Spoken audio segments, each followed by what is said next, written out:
हिमाचल प्रदेश के कांगड़ा जिला का एक ऐसा खूबसूरत शहर जिसने 117 साल पहले ऐसी तबाही देखी और उसके बाद अपने आप को इस तरीके से नवनिर्मित किया, जिसके बाद ये शहर प्रदेश का नहीं बल्कि पूरे देश का सबसे महत्वपूर्ण शहर बन गया।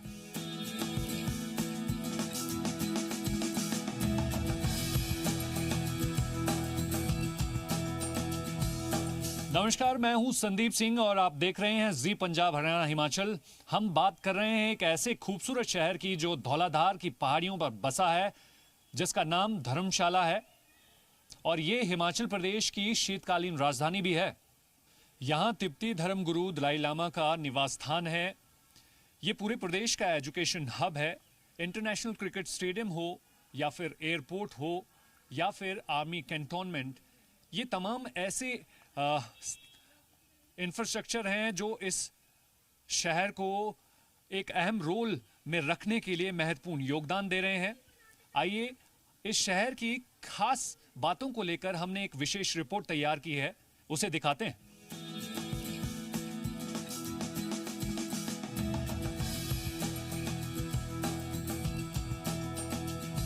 मैं जानना चाहूँगा कि धर्मशाला का जो इतिहास है वो है क्या, क्योंकि आप यहाँ के स्थानीय निवासी हैं। धर्मशाला का इतिहास अलग अलग लोगों द्वारा अलग अलग कहा गया है, पर मूलतः इसका जो प्रारंभ जो हम मानते हैं यहाँ के मूल बाशिंदा होने के कारण, उसमें त्रिगर्त का एक बहुत बड़ा रोल रहा हुआ। त्रिगर्त एक राजपूतों की रियासत रही है जिसमें कटोच वंशज रहे हैं।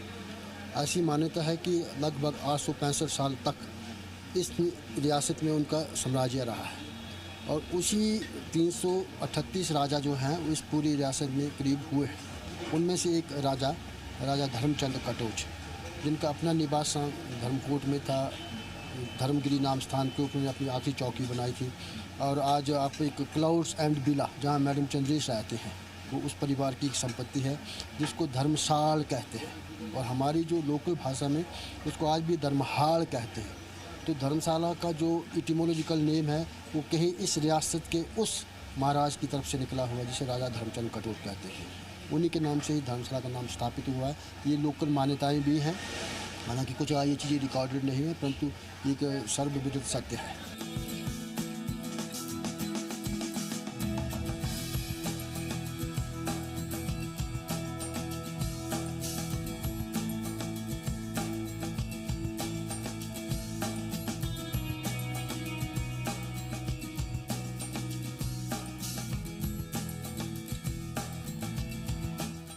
धर्मशाला की इस खास पेशकश में सबसे पहले पड़ाव पर हम पहुंचे हैं और इस वक्त मैक्लोडगंज में क्यों इतना ये फेमस एरिया है, निर्वासित तिब्बती सरकार यहाँ से चलती है, उस पर ज़्यादा बातचीत करने के लिए हमारे साथ सरकार के स्पोक्स पर्सन तेंजिन लक्ष्य हमारे साथ हैं।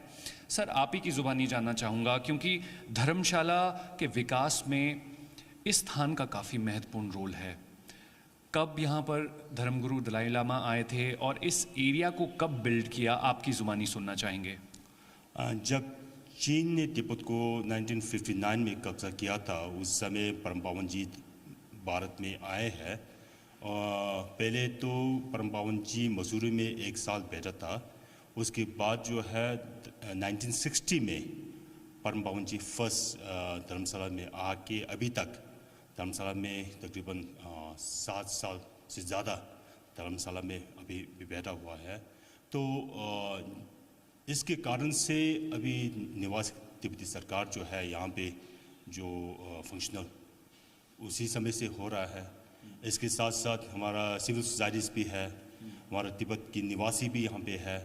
तो यहाँ पे एक तिब्बत के एक कम्युनिटी का हॉटस्पॉट जो 1960 से बना हुआ है। तो इसके कारण से विदेश से, अंतर्राष्ट्रीय से, भारत से कई लोग जो है बौद्ध धर्म के जो इंटरेस्ट करने वाला जो है वो आते रहते हैं। एक तो ये हिल स्टेशन है जो प्लेन में बैठने वाला जो है, जो गर्मी की वजह से यहाँ पे थोड़ा पहाड़ी इलाका है तो थोड़ा इसके वजह से भी आ जाता है। तो यहाँ पे एक जो है टिबेटन का जो है ये कल्चर, टिबेटन का ऑरा जो है ये देखने का सबसे ज़्यादा ये धर्मशाला में एक है। जिस तरीके से आपने बताया कि जो निर्वासित तिब्बती सरकार है वो यहीं से चलती है, हम इसी प्रमाइस में हैं, तो यहाँ पर आपकी सरकार के प्रधानमंत्री भी बैठते हैं और बाकी के मिनिस्टर्स भी बैठते हैं। क्या है पूरी कैबिनेट?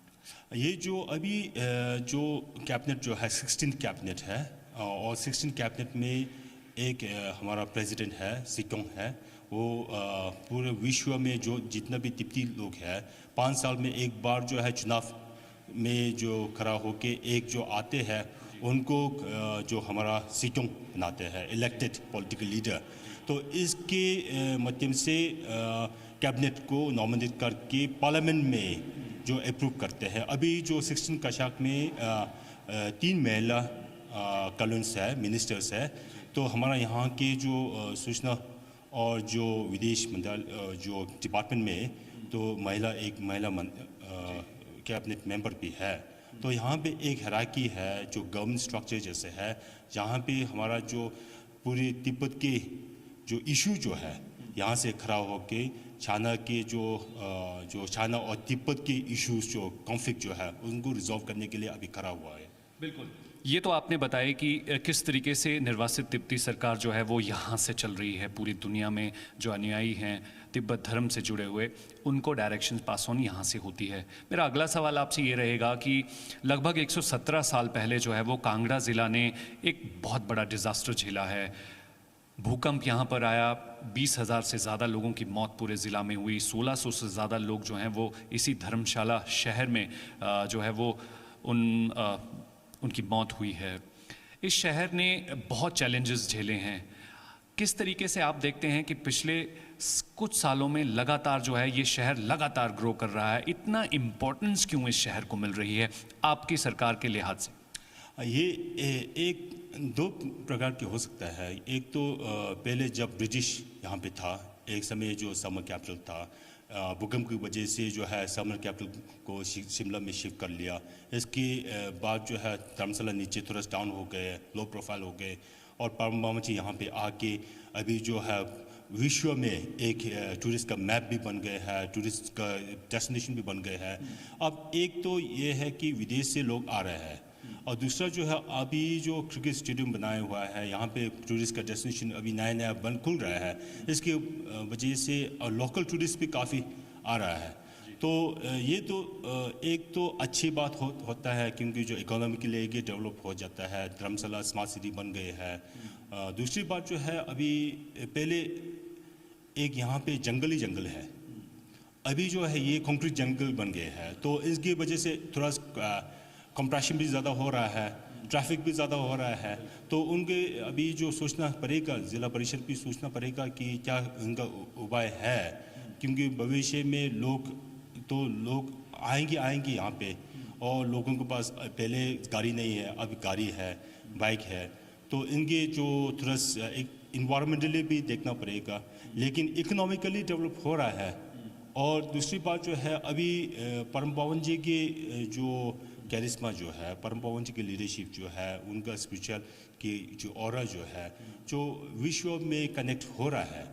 तो इसके कारण से भारत के अपने पहचान जो है वो विश्व में आगे फैल रहा है, क्योंकि जो परम पावन जी का इच्छा है कि भारत के अपने सोच और भारत के अपने सिविलाइजेशंस जो है, एंशिएंट थॉट्स जो है, वो आगे बढ़ना चाहिए। तो इनके कारण जो अभी अगर आप देखें तो परम पावन जी का टीचिंग काफ़ी हो रहा है, जहाँ पे साउथ एशियन कम्युनिटीज़ भी काफ़ी आ रहा है टीचिंग्स में, पूरे विश्व से आ रहा है। कई बड़ा लोग भी आ रहा है यहाँ पे, पॉलिटिशियंस भी आए हैं, जो बॉलीवुड भी आ रहा है और हॉलीवुड भी आ रहा है। कई लोग से भी कई अनेक लोग से भी जुड़ा हुआ है यहाँ से।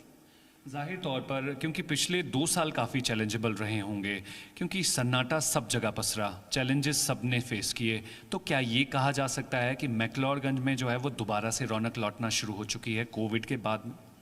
ये तो आप देख सकते हैं ना, क्योंकि कल अभी देखिए तो पूरे विश्व में जो 2 साल की अंदर कितना दिक्कतें सहना पड़ा लोगों को। तो अभी जो है पोस्ट कोविड की अभी शायद, वैसे तो पोस्ट कोविड नहीं है, लेकिन जो अभी थोड़ा सुधर गए हैं, इसकी वजह से अभी धर्मशाला में काफ़ी जो है बिजनेस अभी हो रहा है। तो इनके कारण से लोगों से टूरिस्ट भी आगे बहुत काफ़ी हो रहा है, इनकी वजह से काफ़ी ट्रैफिक भी हो रहा है। तो इसीलिए जो है economically I think it is good that now people are more sustainable economically, right? They are doing their livelihood on their own, right, in a better way, unlike before, unlike during the pandemic time where people suffered many times, right? अभी लेकिन सोचना पड़ेगा कि sustainable कैसा बनेगी। बिल्कुल, ये आपने सही बात कही, क्योंकि धर्मशाला में जिस तरीके से प्रेशर बढ़ रहा है, अब सोचने का समय आ गया है कि धर्मशाला हमेशा इसी तरीके से एक इम्पॉर्टेंट सिटी बने रहे, लेकिन सही समन्वय के साथ। ये बहुत ज़रूरी है। मेरा अगला सवाल आपसे ये रहेगा कि धर्मगुरु दलाई लामा का एक महत्वपूर्ण मंदिर भी यहाँ पर है, काफ़ी श्रद्धालु वहाँ पर आते हैं।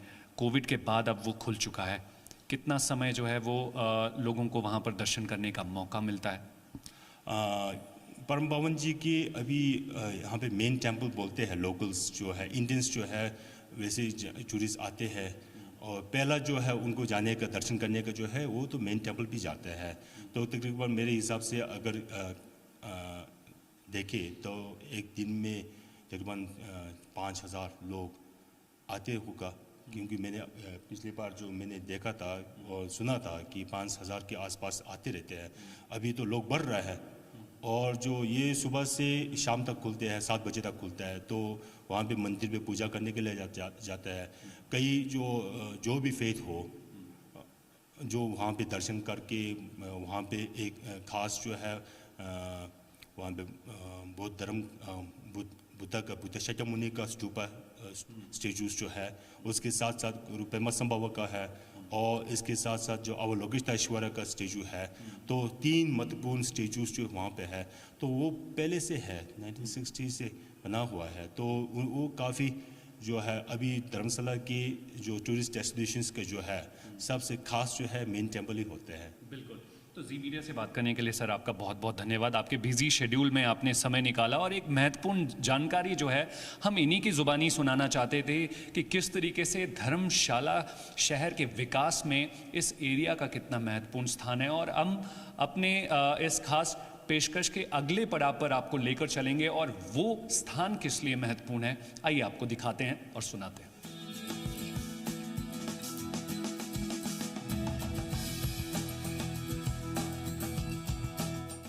धर्मशाला शहर में मैक्लोडगंज में ये बना हुआ द तिब्बत म्यूज़ियम काफ़ी महत्वपूर्ण स्थान रखता है। हम यहाँ पर मौजूद हैं। सबसे पहले यहाँ की तस्वीर आपको दिखा देते हैं। इसी साल ये म्यूज़ियम बना है और यहाँ पहुँचने के बाद तस्वीर किस तरीके से तिब्बत से जुड़ी हुई जो है वो यहाँ पर दिखाई देती है, वो एक बार दिखाने की कोशिश करेंगे। मैं कैमरा पर्सन से कहूँगा कि इस तरफ पैन करके ज़रूर दिखाए। यहाँ पर आए दिन जो स्टूडेंट्स हैं, इंटरनेशनल टूरिस्ट हैं, उनको यहाँ पर तिब्बत के बारे में जानने की जो है वो पूरी जानकारी यहाँ पर मिलती है और जानने की कोशिश करते हैं।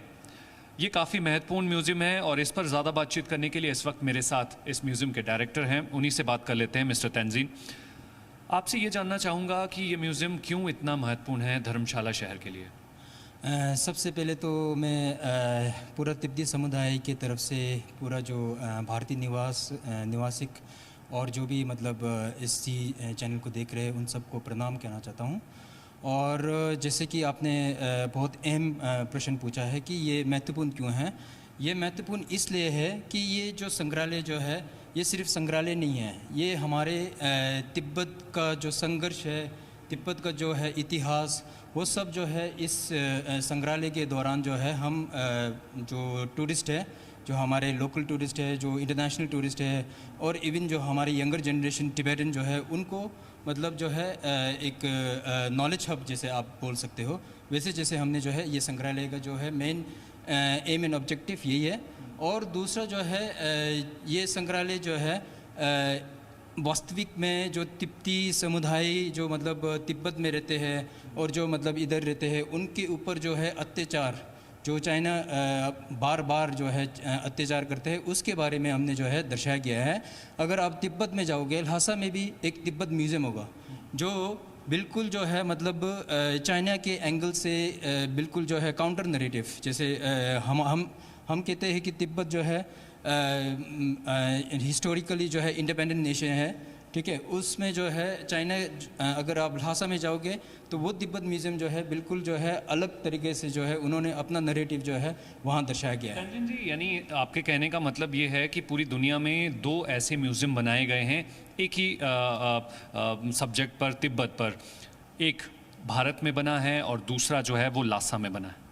हाँ जी, तो हमारे इधर जो है वो म्यूज़ियम जो है मतलब तिब्बती निवासिक ने जो मतलब हर एक आम नागरिकों ने अपने क्या बोलते हैं जो सामान जो है उनके थ्रू जो है हमने जो है ये पूरा जो संग्रहालय जो है ये बनाया गया है। तो ये संग्रहालय का जो मेन थीम जो है, मैं तिब्बती हूँ और ये मेरा कहानी है। मतलब जो भी आम नागरिक जो है उनसे हमने जो है जो भी आर्टिफैक्ट जो है उन्होंने जो है डोनेशन करके फिर तिब्बत के जो है मतलब जो एक्चुअल स्टोरी जो है वो हमने इधर दर्शाया गया है। धर्मशाला शहर के बारे में जो है वो इस म्यूज़ियम में क्या कुछ देखने को मिलता है?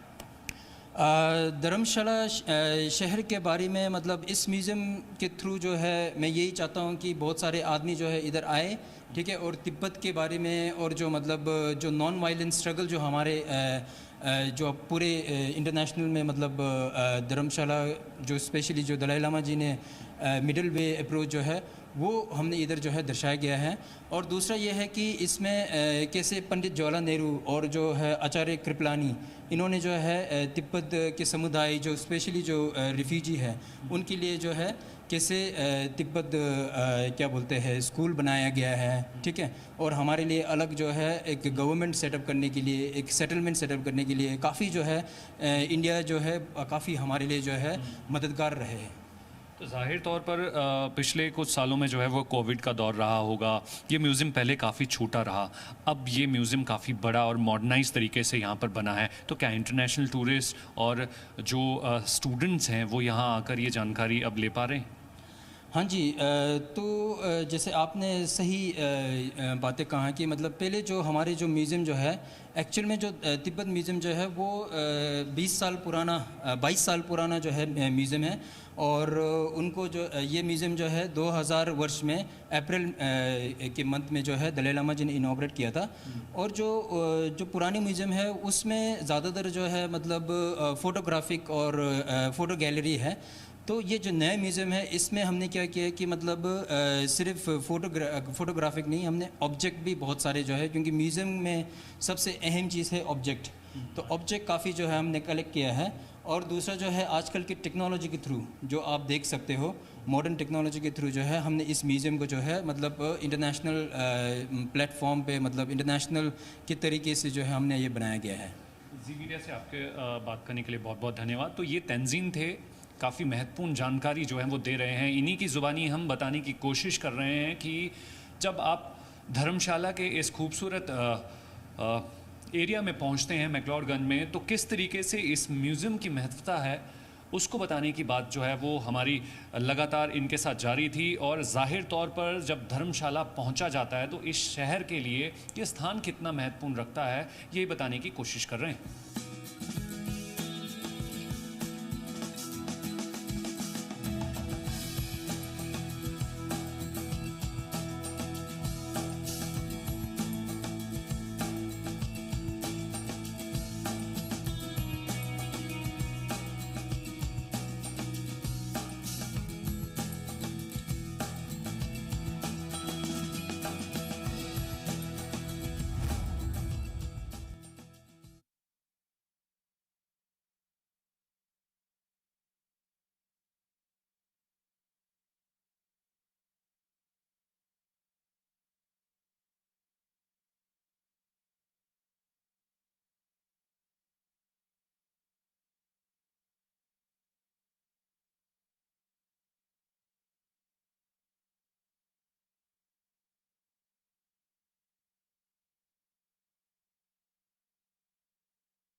प्रस्तुतकर्ता doctor ortho Ayurvedic oil and capsule, जोड़ों के दर्द की बेजोड़ दवा।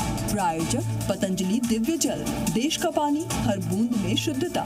Chandigarh university, many world's one stage. Orient water and spray tanks, 24 सालों से नॉर्थ इंडिया की भरोसेमंद टैंक निर्माता कंपनी।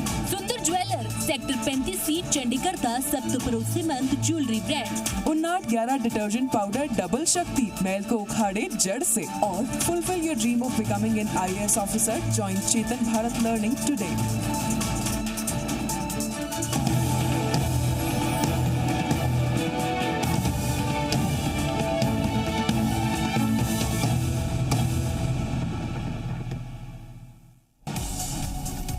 ਅਦਾਲਤ ਦਾ ਰੁਖ ਕਰਨਗੇ ਲਾਰੈਂਸ ਦੇ ਵਕੀਲਾਂ ਨੇ ਪੰਜਾਬ ਪੁਲਿਸ ਤੇ ਲਗਾਏ ਲਾਰੈਂਸ ਨਾਲ ਕੁੱਟਮਾਰ ਕਰਨ ਦੇ ਇਲਜ਼ਾਮ। ਕਿਹਾ ਲਾਰੈਂਸ ਦੀ ਸਹੀ ਮੈਡੀਕਲ ਜਾਂਚ ਨਹੀਂ ਕਰਵਾਈ ਜਾ ਰਹੀ। ਮਾਨ ਸਰਕਾਰ ਦੇ ਨਿਸ਼ਾਨੇ ਤੇ ਇੱਕ ਹੋਰ ਸਾਬਕਾ ਮੰਤਰੀ। ਪੁਰਾਣੀ ਸਰਕਾਰ ਦੇ ਰਿਕਾਰਡ ਖੰਗਾਲ ਰਹੀ ਹੈ ਮਾਨ ਸਰਕਾਰ। ਫੂਡ ਸਪਲਾਈ ਵਿਭਾਗ ਦੇ ਪੁਰਾਣੇ ਟੈਂਡਰਾਂ ਦੀ ਸਰਕਾਰ ਕਰ ਰਹੀ ਹੈ ਜਾਂਚ। 2 ਦਿਨਾਂ ਪੁਲਿਸ ਰਿਮਾਂਡ ਤੇ ਸਾਬਕਾ ਕਾਂਗਰਸੀ ਵਿਧਾਇਕ ਜੋਗਿੰਦਰ ਪਾਲ ਨਾਜਾਇਜ਼ ਮਾਈਨਿੰਗ ਮਾਮਲੇ ਦੇ ਵਿੱਚ ਬੀਤੇ ਦਿਨ ਹੋਈ ਸੀ ਗ੍ਰਿਫਤਾਰੀ। ਜੋਗਿੰਦਰ ਪਾਲ ਨੇ ਇਲਜ਼ਾਮਾਂ ਕੀਤਾ ਖਾਰਿਜ, ਦੱਸਿਆ ਸਿਆਸੀ ਸਾਜ਼ਿਸ਼। ਪੰਜਾਬ ਦੇ ਬਜਟ ਸੈਸ਼ਨ ਦੇ ਵਿੱਚ ਵਪਾਰੀਆਂ ਨੂੰ ਦਿੱਤੀ ਜਾਵੇਗੀ ਵੱਡੀ ਰਾਹਤ। ਮੁੱਖ ਮੰਤਰੀ ਭਗਵੰਤ ਮਾਨ ਦਾ ਬਿਆਨ। ਕਿਹਾ ਸੰਗਰੂਰ ਨੂੰ ਬਣਾਇਆ ਜਾਵੇਗਾ ਇੰਡਸਟਰੀ ਹੱਬ। ਕਾਬੁਲ ਦੇ ਵਿੱਚ ਗੁਰਦੁਆਰਾ ਸਾਹਿਬ ਤੇ ਅੱਤਵਾਦੀ ਹਮਲਾ, ਇੱਕ ਦੀ ਮੌਤ, 3 ਜ਼ਖਮੀ। ਨੇੜਲੇ ਇਲਾਕਿਆਂ ਦੇ ਵਿੱਚ ਵੀ ਸੁਣਾਈ ਦਿੱਤੀ ਫਾਇਰਿੰਗ ਦੀ ਆਵਾਜ਼। SGPC ਦੀ ਕੇਂਦਰ ਸਰਕਾਰ ਨੂੰ ਅਪੀਲ, ਅਫਗਾਨਿਸਤਾਨ ਦੇ ਵਿੱਚ ਘੱਟ ਗਿਣਤੀਆਂ ਦੀ ਸੁਰੱਖਿਆ ਨੂੰ ਬਣਾਇਆ ਜਾਵੇ ਯਕੀਨੀ। ਪੰਜਾਬ ਦੇ ਵਿੱਚ ਵੀ ਅਗਨੀਪਥ ਯੋਜਨਾ ਦਾ ਵਿਰੋਧ ਹੋਇਆ ਸ਼ੁਰੂ। ਲੁਧਿਆਣਾ ਦੇ ਰੇਲਵੇ ਸਟੇਸ਼ਨ ਤੇ ਕੁਝ ਨੌਜਵਾਨਾਂ ਦੇ ਵੱਲੋਂ ਸਟੇਸ਼ਨ ਤੇ ਕੀਤੀ ਗਈ ਭੰਨਤੋੜ। ਤਾਂ ਜਲੰਧਰ ਦੇ ਵਿੱਚ ਵੀ ਵੇਖਣ ਨੂੰ ਮਿਲਿਆ ਪ੍ਰਦਰਸ਼ਨ।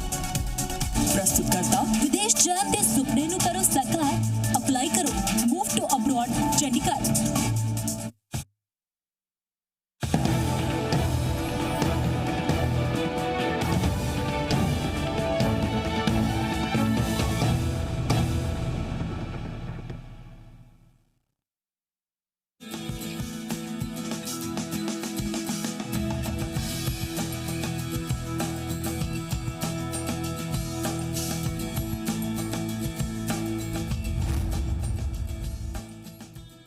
धर्मगुरु दलाई लामा के निवास स्थान होने के साथ साथ यहाँ पर लगातार जो है वो इंटरनेशनल टूरिज़्म भी बढ़ता गया और बड़े सारे सैलानी जो हैं वो साल में यहाँ पर घूमने के लिए आते हैं।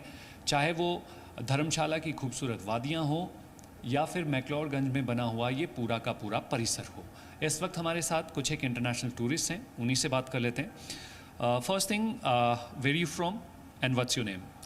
I'm Lucas Alvarenga. I'm from Brazil. And as per the tourist perspective, if you want to know why Dharamshala is important, and have you ever been before? It's my first time in Dharamshala. I have read many books about Buddhism, many books from Dalai Lama. I'm super excited to be here and to finally know a little bit more about the history of Tibet and His Holiness. So what mostly excites me about being here is to understand more about the culture of the Tibetan people, the culture, everything that Dalai Lama brings, and I think, as he says a lot, once he became a refugee, I think he was able also to spread his culture, the culture of the Tibetan people across the globe, something that wasn't being done priorly. The same questions answer I want to know from your side. I'm Gabriela. I'm also from Brazil. I had a lot of curiosity for India, so we went to a couple of cities before. But here has been an amazing experience, as I didn't know much about the Tibetan culture. And being here at the museum was amazing because I've heard about the refugee story. Of course, I knew a lot about Dalai Lama. But here you have a lot of explainings and details about the story that makes it very special. And I think it connects a lot when you're here in Dharamshala to see the people and understand their story. It's very nice. It's a very nice experience. As per your conversation, if I want to know that why the Dharamshala is important for tourists, especially like you. I think Dharamshala is a different India. India is a very fascinating country, I think, for anybody outside of the country. But Dharamshala is even more different. So if I have gone to many different cities across India, but Dharamshala has been by far the most different one. And I think it brings a lot of this culture from Tibet. I think you definitely see a different India here, and it's definitely very fascinating to see a little bit of India's culture and a little bit of Tibetan's culture in the same place together combined. Right. The last question from your side, I want to know how you see Dharamshala when you visiting first time over here. You've been most of the places must be. So you want to share something as per the tourist perspective. If somebody wants to visit the Dharamshala, what would be the best place to visit? Well, I really enjoy the city. I think it's very welcoming. The people are really nice. We enjoyed a lot the culture, the cuisine. I think, of course, you have the Dalai Lama's temple, which is amazing. Here, the Tibetan Museum, if you want to know a little bit more about the history of Tibetan people, it's amazing. I think overall, as it's not a very big city, you can just walk around and experience the culture. You have a lot of people that are very welcoming to talk to, and it has been an amazing experience. As he said, it's a very different experience in India, so I'm very glad we came here. Thank you, both of you. You're talking to us. तो ये हैं international tourist जो यहाँ पर घूमने के लिए आए हैं, किस तरीके से धर्मशाला में अपनी छुट्टियाँ बिता रहे हैं। ज़ाहिर तौर पर यही दिखाने की कोशिश हम लगातार अपनी इस खास रिपोर्ट में कर रहे हैं कि क्यों धर्मशाला जो है वो चाहे भारतीय हो या विदेशी हो, उनके लिए आकर्षण का केंद्र है। धर्मशाला के विकास में शिक्षा की बात की जाए तो इसका अहम योगदान रहा। 1908 से लेकर 1913 तक पंजाब के लेफ्टिनेंट गवर्नर के रूप में कार्य करने वाले ब्रिटिश अधिकारी सर लुईस डेब्यूटेन ने इस क्षेत्र में एक संस्था की स्थापना की। नतीजतन धर्मशाला शिक्षा बोर्ड ट्रस्ट का गठन किया गया और 4 मई 1912 को कॉलेज की आधारशिला रखी गई। औपनिवेशिक शैली की वास्तुकला में एक मंजिला इमारत बाद के वर्षों में बनाई गई थी और कॉलेज 1926 में एक इंटरमीडिएट कॉलेज के रूप में पूरी तरह से कार्यात्मक हो गया था। इसे 1947 में स्नातक स्तर तक अपग्रेड किया गया था। कॉलेज का हेरिटेज भवन, जिसमें प्राचार्य का कार्यालय है, अभी भी बरकरार है, जबकि अन्य पुराने भवनों को पुनर्निर्मित किया गया है या नई संरचनाओं द्वारा प्रतिस्थापित किया गया है। तो एजुकेशन के पॉइंट ऑफ व्यू से आप देखो तो 1926 का कॉलेज यहाँ पर है, तो प्राचीनतम कॉलेज में से रहा। तो कैसा माहौल रहा होगा जब कि आपको डिग्री लेने के लिए लाहौर जाना पड़ता था 1932 के बाद, तो उसका एक यहाँ माहौल बनाया हुआ था। और जो एडमिनिस्ट्रेटिव सेटअप यहाँ धर्मशाला में देखने को मिलता है, आप आज की धर्मशाला देखो तो धर्मशाला में दाएं बाएं सभी महत्वपूर्ण कार्यालय वो धर्मशाला में ही स्थापित हैं, पुलिस लाइन से लेकर के एजुकेशन हब तक। और इस पूरे सिस्टम में जो HPCA का जो ग्राउंड बना है, उसने इस की ख्याति को इतने ऊपर ले गए कि जब कभी विश्व स्तर पे जब वो स्क्रीन के ऊपर इसका फोटो लोगों ने देखा तो उसको बहुत बड़ा एक उत्थान मिला। और अब तो हम ये कहते हैं कि मतलब अब हमें महसूस होने लगा है कि धर्मशाला का जो फर्दर विस्तारीकरण होना चाहिए वो बड़ा इंटेलिजेंट वे में होना चाहिए।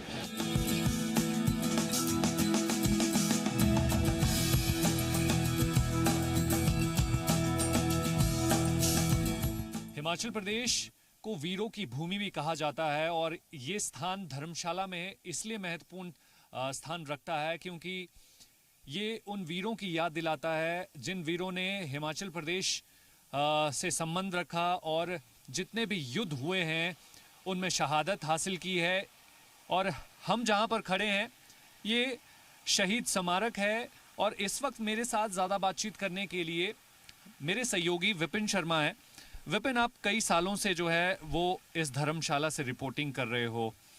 ये स्थान क्यों इतना महत्वपूर्ण रोल रखता है और यहाँ पर किस तरीके से आप बदलाव देखते हैं, क्योंकि धर्मशाला की प्रगति में ये स्थान भी काफ़ी महत्वपूर्ण है?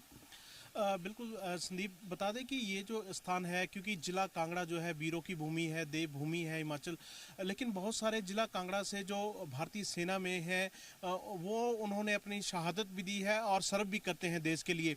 ऐसे में ये जो युद्ध स्मारक है धर्मशाला का, ये अपने आप में बहुत महत्वपूर्ण है, क्योंकि आप यहाँ अगर हम दिखा दें तो ये ब्लैक संगमरमर है जिसके ऊपर तीनों सेनाओं के जो जिन लोगों ने शहादत दी है, चाहे वो 1947 का युद्ध हो, 48 का हो, 62 की लड़ाई हो, 65 की हो या फिर 1971 की, वो तमाम शहीद हैं। उन शहीदों के नाम यहाँ अंकित किए गए हैं ताकि जो हमारी युवा पीढ़ी है वो कहीं ना कहीं उनसे जुड़ाव महसूस करती रहे और सेना के प्रति जो है उनका आकर्षण बना रहे, वो भी जो देश सेवा के लिए आगे निरंतर बढ़ती रहे। जो भी खास करके क्योंकि धर्मशाला एक विश्व प्रसिद्ध पर्यटन नगरी है, ऐसे में बहुत सारे पर्यटक जो है यहाँ पर अक्सर पहुँचते हैं। उनके लिए जब पर्यटक यहाँ पहुँचते हैं तो उनमें भी एक उत्सुकता जो है हमेशा ये बनी रहती है कि युद्ध स्मारक में किस तरह, तो वो तमाम स्मृतियाँ यहाँ पर रखी गई हैं ताकि जो हमारे पर्यटक हैं, स्थानीय युवा हैं, वो इनके बारे में जान सकें और देश सेवा के प्रति जो है वो आकर्षित हों।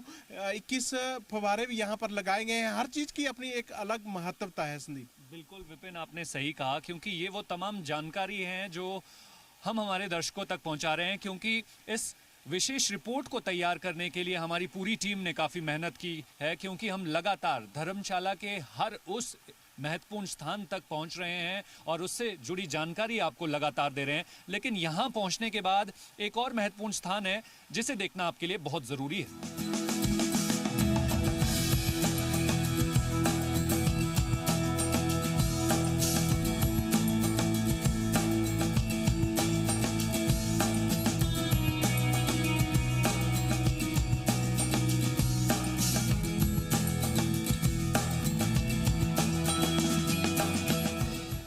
हमारी इस विशेष रिपोर्ट के हम आखिरी पड़ाव पर हैं और हम उस संग्रहालय में हैं जो हिमाचल प्रदेश का पहला ऐसा संग्रहालय है जो युद्ध से जुड़ा हुआ है, भारतीय सेना के इतिहास से जुड़ा हुआ है। यहाँ की तस्वीर आपको सबसे पहले दिखा देते हैं। आप जिस तरीके से यहाँ पर पहुँचते हैं तो आपके लिए काफ़ी महत्वपूर्ण ये संग्रहालय बन जाता है, क्योंकि भारतीय सेना से जुड़े हुए तमाम जितने भी वीर योद्धा हैं उनकी जानकारी संग्रहालय में दी गई है, जिनकी तस्वीरें यहाँ पर देखी जा सकती हैं। और उसके अलावा जो है वो तमाम डिटेल्स जो आपको अमूमन पढ़ने के लिए काफ़ी मेहनत करनी होगी उनकी डिटेल्स निकालने के लिए, लेकिन ये ऐसा संग्रहालय है जहाँ पर आसानी से आपको एक साथ यहाँ पर कई सारी ऐसी डिटेल्स मिल सकती हैं। सेना में विशेष काम करते हुए जो है कई सारे ऐसे महत्वपूर्ण मेडल्स जो हैं वो यहाँ पर आपको देखने को मिल सकते हैं, क्योंकि लगभग 12 ऐसे मेडल्स होते हैं जो विशेष सेवा करने पर जो है वो एक सैनिक को मिलते हैं। और उनकी जानकारी यहाँ पर आप देख सकते हैं कि किस तरीके से ये मेडल्स रहते हैं और किस सन में जो है इसको एस्टैब्लिश किया गया था। और उसके बाद जो है लगातार ऐसे सैनिक जो वीर गति प्राप्त करते हैं या विशेष सेवा करते हैं तो उनको ये मेडल्स मिलते हैं, और उसकी एक डिस्प्ले आप टीवी स्क्रीन पर इस वक्त देख रहे हैं। मेरे सहयोगी विपिन लगातार हमारे साथ बने हुए हैं। विपिन, किस तरीके से आप देखते हैं कि ये ऐसा संग्रहालय है, क्योंकि आसपास जो है एजुकेशन हब हैं, कई इंस्टीट्यूशंस हैं, कितना महत्वपूर्ण रखता है उन बच्चों के लिए जो सेना में अपना भविष्य देखते हैं और भारतीय सेना के लिहाज से उनको जानकारी मिलेगी? बिल्कुल संदीप, जैसा कि आप जानते हैं कि धर्मशाला केवल विश्व प्रसिद्ध पर्यटन नगरी ही नहीं है, एक एजुकेशन हब भी है। यहाँ पर अंग्रेज़ों के समय का जो है वो डिग्री कॉलेज है, पीजी, अब वो पीजी कॉलेज बन चुका है, शिक्षा बोर्ड है, तमाम ऐसे एजुकेशन इंस्टीट्यूशंस हैं जहाँ पर छात्र शिक्षा लेने के लिए आते हैं। ऐसे में प्रदेश का पहला युद्ध संग्रहालय जो है यहाँ पर बनाया गया है, जिसमें तमाम सेना से जुड़ी हुई जानकारियाँ, क्योंकि कांगड़ा वीरों की धरती है, यहाँ से पहले परमवीर चक्र विजेता भी हुए हैं मेजर सोमनाथ शर्मा, कैप्टन विक्रम बत्रा, सूबेदार संजय कुमार, मेजर सुधीर बारिया, तमाम ऐसी सेना में जिन्होंने सर्वोच्च बलिदान जो है वो दिया है और तमाम मेडल आप यहाँ हम तस्वीरों के माध्यम से भी देख सकते हैं कि द्वितीय विश्व युद्ध के दौरान जो है किस तरह की जो दिक्कतें हैं सेना को झेलनी पड़ी थी, क्या कुछ चुनौतियां उनके समक्ष थी, वो तमाम चीज़ें यहाँ पर जो है हमारे युवाओं को जानने के लिए, हमारे जो भविष्य है देश का उन्हें जानने के लिए मिलेंगी। अपनी सेना के बारे में अधिक से अधिक जानकारी मिलेंगी और वो अपने इतिहास, विकास और सेना का जो एक गौरवमयी इतिहास रहा है उसको करीब से जो है वो जान पाएंगे। पुरानी यहाँ दुर्लभ तस्वीरें भी इस संग्रहालय में जो है वो लगाई गई हैं। साथ में जो द्वितीय विश्व युद्ध की अगर हम बात करें या अन्य युद्धों की बात करें, वो तमाम ऐसी चीज़ें जो है वो यहाँ स्थापित की गई हैं और अन्य चीज़ें भी जो सेना के इक्विपमेंट हैं, जो अब जो सेना से जिन्हें रिटायर कर दिया गया है, वो तमाम चीज़ें यहाँ लगाई गई हैं ताकि हमारे युवा इसको करीब से जान सकें और देश सेवा के लिए कहीं ना कहीं प्रेरित हो सके। संदीप, विपिन, किस तरीके से आप देखते हैं कि ये ऐसा युद्ध संग्रहालय है जो काफ़ी महत्वपूर्ण है, धर्मशाला में होना कितनी बड़ी बात है? देखिए संदीप, निश्चित तौर से बहुत बड़ी बात है।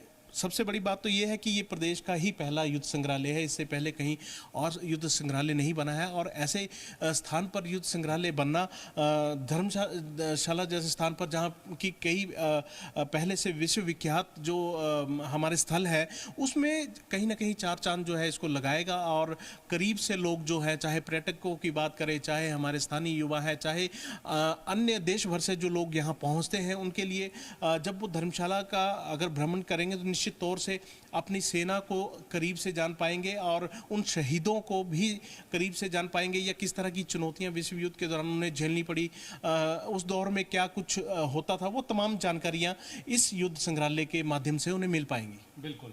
तो आप ये लगातार जो हैं वो हमारी इस विशेष रिपोर्ट में तमाम उन जगहों पर पहुँचे और हमने दिखाने की कोशिश की है और हमने बताने की कोशिश की है कि धर्मशाला क्यों इतना महत्वपूर्ण होता जा रहा है, उसके पीछे क्या कुछ ऐसी बातें हैं, क्या कुछ ऐसी जानकारी हैं, वो बताने के लिए हमारी टीम जो है वो ग्राउंड ज़ीरो पर पहुंची थी और आज हमने आपको एक ऐसे सफ़र को करवाया है जो धर्मशाला के महत्वपूर्ण इतिहास से जुड़ा है। जाहिर तौर पर आपको ये हमारी विशेष रिपोर्ट देखकर जो है वो ज़रूर सुकून मिला होगा। मेरे सहयोगी विपिन शर्मा, कैमरा पर्सन भारत भूषण के साथ संदीप सिंह, जी मीडिया, धर्मशाला, हिमाचल प्रदेश।